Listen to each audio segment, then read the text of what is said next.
제 어린 시절 부모님의 모습은 엄마가 아버지를 늘 못마땅하게 여기셨습니다. 엄마 눈에 비친 아버지의 모습은 늘 아이고 왜 저래 이래 하면 되고 이런 말은 왜 하노 항상 이렇게 하셨는데요. 아버지는 엄마의 말이 맞다는 걸 인정하려 하지 않고 경상도 말로 꼴뚜꼬집을 부리기 일쑤였습니다. 제가 볼 때 늘 의견은 일치하지 못하고 대립에 대립을 거치면서 꾸역꾸역 살아온 것 같습니다.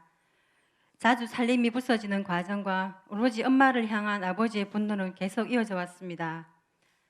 그 모습이 늘 힘들었음에도 저는 저의 모습 또한 어린 시절 엄마의 모습을 많이도 닮아 있습니다. 남편이 하는 행동, 남편이 하는 말, 남편이 하는 모든 것에 제 마음이 들지 않더라고요. 이것도 저것도 내 마음에 들지 않는 제 마음이 참 피곤합니다. 남편을 향한 그 마음을 저는 어떻게 해야 할런지요. 아이들에게도 부부관계에 있어서 이런 모습을 보이지 않으려 애써도 때론 확 올라오는 이 감정을 추스르기가 어려울 때가 있습니다. 내 생각이 옳다는 것이 강하다는 걸 알고 있습니다. 저는 어떻게 수행을 해야 하는지요. 그러니까 엄마가 살았던 거 내가 그대로 본받고 살잖아, 그죠? 엄마가 못 고치듯이 나도 못 고치고, 내 또 이래 살면 내 딸도 어때요? 또 내 아들이나 딸도 이대로 본받아 살겠죠. 그러니까 걔들도 또 나처럼 될 거고, 그렇게 대를 이어서 살아가는 거죠. 뭐 문제예요? 그래도 엄마도 다 한평생 살았어요, 안 살았어요? 나도 다 이랬죠. 애 놓고 살잖아, 그죠? 그럼 우리 아이들도 그래도 또 잘 살까, 안 살까? 잘 사는지 못 사는지 모르지만 아무튼 살아갈 거 아니에요, 그죠? 그러면 되지, 뭐가 문제예요? 괴롭습니다. 뭐가 괴로운데요?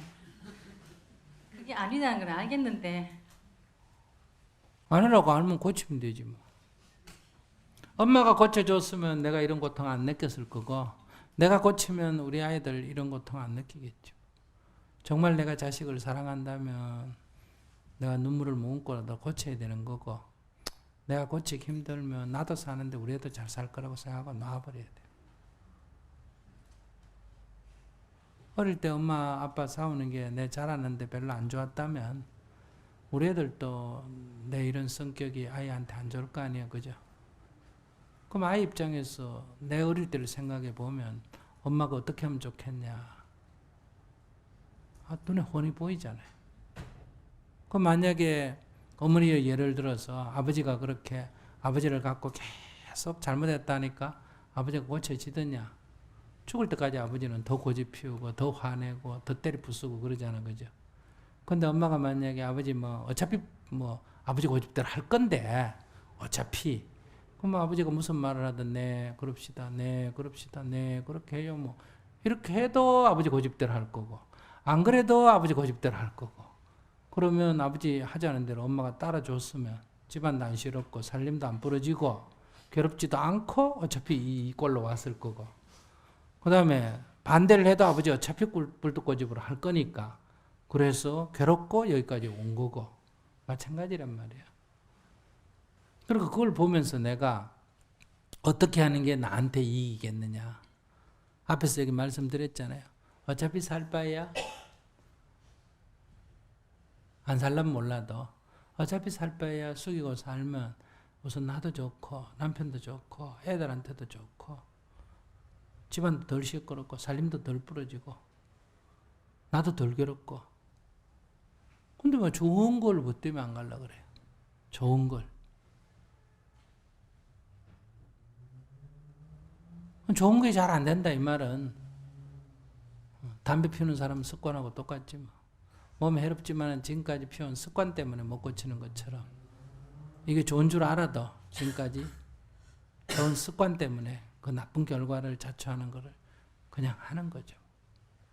그러니까 성질이 팍 날 때는 까짓거 나쁜 결과 나면 어때 이제까지 살았는데도 내가 왜 지금 이 시점에 와서 이 성질까지 고쳐가면서 살아야 되나 이런 성질이 확 올라오니까 눈에 뵈는 게 없어져 버리지. 그때 이렇게 하면 나한테 손해인데 이렇게 이익 계산이 좀 빨라야죠. 이렇게 한다고 남편이 고쳐지는 것도 아니고 이렇게 한다고 애가 좋아지는 것도 아니고 이렇게 할수록 나만 괴롭고 나만 성질 더러워지고 애들한테만 나쁘고 개선은 아무것도 안 되고 이런 성질이 나는 거는 뭐 과거 업식 때문에 그렇다 하더라도 여기 따라가면 안 되겠다. 이렇게 딱 멈출 줄 알아야 돼. 그걸 늘 자각하고 다시 또 도전하고 다시 또 도전해야죠. 이걸 딱 근본적으로 꿰뚫었어야 연습이 되지. 그냥 대강 생각해가 자꾸 순간순간 올라오는 감정에 치우치면 아무 결과도 안 나오죠. 우리가 부처님께 기도하는 것은 부처님이 6년 고행했던 그런 목숨을 걸고 하던 그때를 생각하면 우리가 지금 아무리 뭐 이게 수행하기 어렵다 해도 그거하고 비교가 돼야 안 돼요.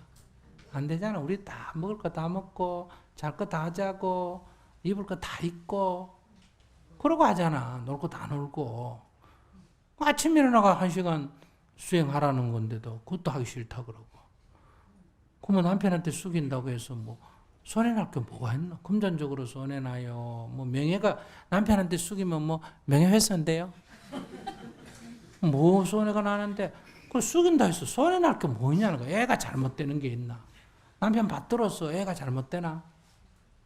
애한테 잘 되지. 뭐 돈 금전적으로 손해날 것도 없지. 남편 건강 나빠질 일도 없지. 뭐 나한테도 손해날 게 뭐 있어? 숙이면 뭐 허리 운동되고 좋은데. 어? 그럼 뭐 아니요 하면 내 성질만 나고 네 그랬어요 이러면 뭐 내 속만 시원하고 뭐 살림 깨지면 내 살림이가 지 살림이지 이렇게 갖다 버리면 지거 집어가 집어리는데 내가 무슨 상관이야 이렇게 탁 좀 터버려야 된단 말이야. 그러면 남편도 다 지도 악착같이 살려는데 아내가 잔소리 안 하고 떡 맡겨놓으면 갖다 버릴까 안 버릴까? 버릴 것 같지 다? 어? 안 버려. 그 인간이 어떤 인간인데 함부로 갖다 버리겠어. 쭉 제가 이래 사는데 보면요. 부인이 가게에서 장사하면서 막 금전통을 탁 껴안고 막 남편 돈도 잘 안 주고 막 악착같이 아껴서 살면 남자들이 어떤지 알아요? 꼭 애들처럼 그 금고에서 계속 돈을 훔쳐가지고 나갑니다. 그 다음에 부모하고 자식하고 같이 사업을 하면서 부모가 막 돈통을 움켜쥐고 있으면 아들이든 딸이든 어때요? 계속 훔쳐나갑니다. 그 다음에 남편이 돈 벌었다고 딱 움켜쥐고 아내한테 이렇게 용돈만 탁탁 주고 돈을 안 맡기고 이렇게 있으면 여자들이 어떻게 합니까? 그냥 생긴 대로 밖에 가서 써버려요. 써버리고 달라 그러고 어디 썼나고 뭐라 그러면 막 사는 게 그렇게 쉬운 일이 아니냐고 니도 시장 한번 보라 그러고 이래가지고 막 시장통에 가가지고 콩나물은 500원씩 전략해서 쓰면서 딴 데는 퍽 써버리고 내가 쭉 얘기 들어보면 다 그래요. 남편이 이게 뭐 물건 해외에 가서 물건 사지 마라 이러면 아내가 같이 부부 같이 동반해가 여행 가서도 물건 살짝 사가 친구한테 다 맡겨놓고 가져와가지고 한국에 와서 찾았어요. 여다 박수 치는 거 보니 다 해본 소리다. 그렇게.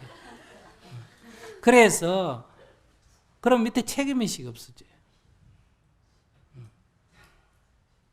그래서 그럴 때는 물론 아끼는 게 나쁘다는 게 아니에요. 그때 가만 보니까 이게 책임의식이 없어지면 이게 그냥 맡겨버리면 없어질 것 같지만 또 짓거되면 그렇게 합니까 안 합니까? 안 해요. 그러니까 이제 선택을 해야 돼요. 내가 이렇게 하면 속이고 조금씩 저런다. 스님도 이거 너무 이렇게 규칙을 탁 엄격하게 살면 사람들이 전부 어때요? 몰래 계율을 어깁니다. 아시겠습니까? 내가 가만 보고 있으면 몰래 다 지그끼리 어기고 삽니다. 숙덕되면서 스님한테 보고 안 시키고 엄격하게 하면 이게 인간사예요. 그래도 필요하면 해야 되겠지만은 그러니까 여러분들이 이제 선택을 해야 돼. 그래도 이것은 그런 부작용이 좀 있더라도 큰 틀에서 지키고 할 수밖에 없다. 이러면 부작용을 감수하고 가는 거고. 지금 부부간에처럼 이렇게 해서 계속 남편 보고 하지 마라고 한다고 해서 개선되겠느냐고 딱 보세요.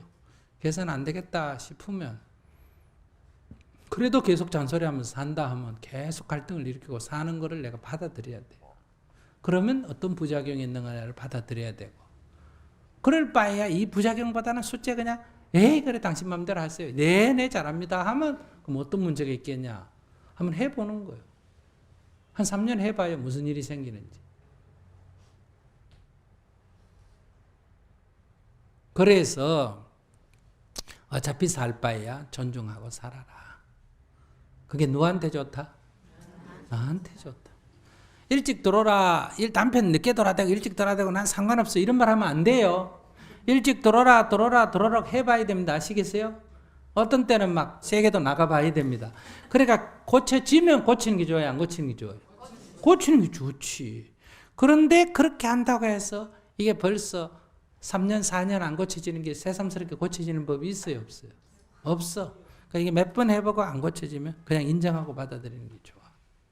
거기에 이제 뭐 포기하는 방법도 있죠. 뭐 안 고치니까 그럼 너하고 못 살겠다 이런 길도 있고. 그래도 요거 포기하고라도 사는 게 낫겠다 하면 어때요? 그냥 받아들이고 사는 게 누구한테 이롭다? 나한테 이롭다 이거야. 좀 현명하게 살아라고 이렇게 얘기하는 거예요.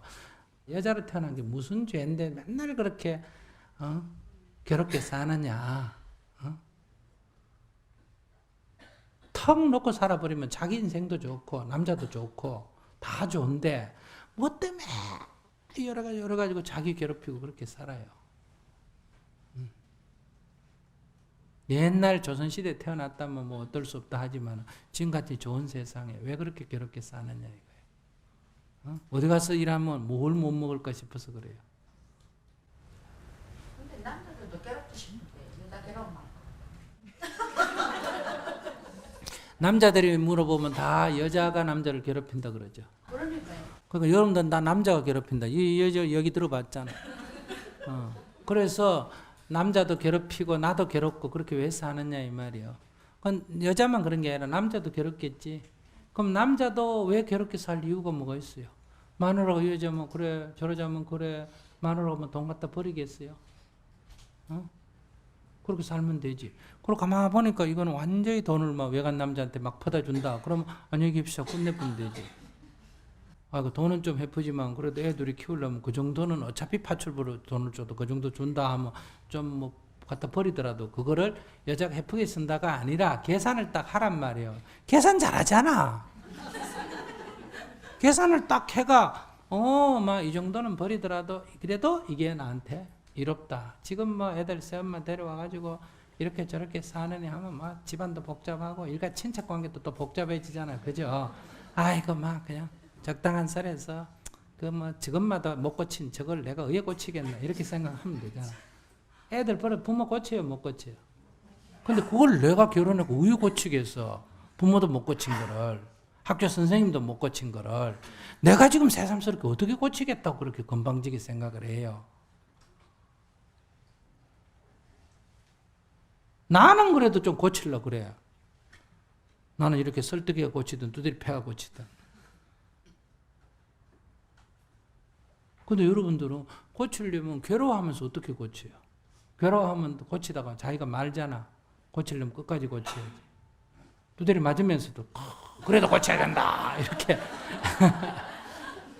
그럼 고칠까 안 고칠까? 고치겠지. 팔에 하나 부러져도 쥐고 그래도 네 고쳐야 된다 이렇게 얘기해봐라. 어떻게 안 고치겠어 감히. 근데 그 정도로 도끼도 없잖아. 그러니까 그냥 놔두는 게 제일 낫다. 무조건 놔두라는 게 아니야. 처음엔 어떻게 한다? 합의해서 고치려고 뭐 해보고 노력해보고 노력해서 될 게 있고 노력한다고 안 될 게 있다. 왜냐하면 나도 내 자신이 노력해서 될 게 있고 안 될 게 있죠. 그러면 나도 내가 안 고쳐지는데 내가 남을 고치겠어요? 또 그 사람도 자기가 고치려고 마음을 먹어도 안 고쳐지는 게 있겠어요? 없겠어요? 있겠지. 그걸 이해하고 저건 더 이상 안 되는 거구나 하면 그러고도 그럼 어떡하겠냐. 그러면 이건 도저히 우리가 살 수 없다 하면 결론을 내고 그걸 감수하고 사는 게 낫겠다 하면 그럼 그거는 인정을 하고 사는 수밖에 없다. 그걸 잘했다는 게 아니에요. 여러분들이 만약에 이 손가락 3개가 이게 부러졌다. 이게 이래 됐다. 그러면 이렇게 돼도 이게 붙어 있는 게 나아요. 이렇게 될 바에 이게 잘라버리는 게 나아요.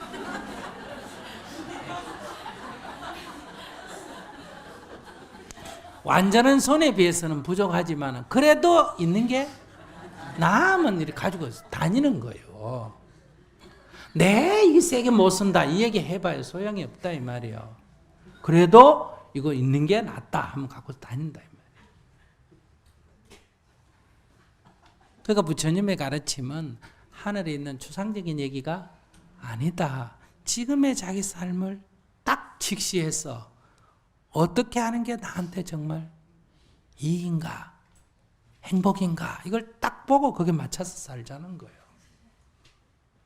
괜히 허공에 아무것도 없는데 빌고 다니지 말고 콩 심은데 콩 나고 팥 심은데 팥 난다면 콩삭을 보려면 콩씨를 심으면 되잖아. 복을 지어야 복을 받으니까 복 받고 싶으면 어떻게 하면 된다? 복을 지으면 된단 말이에요.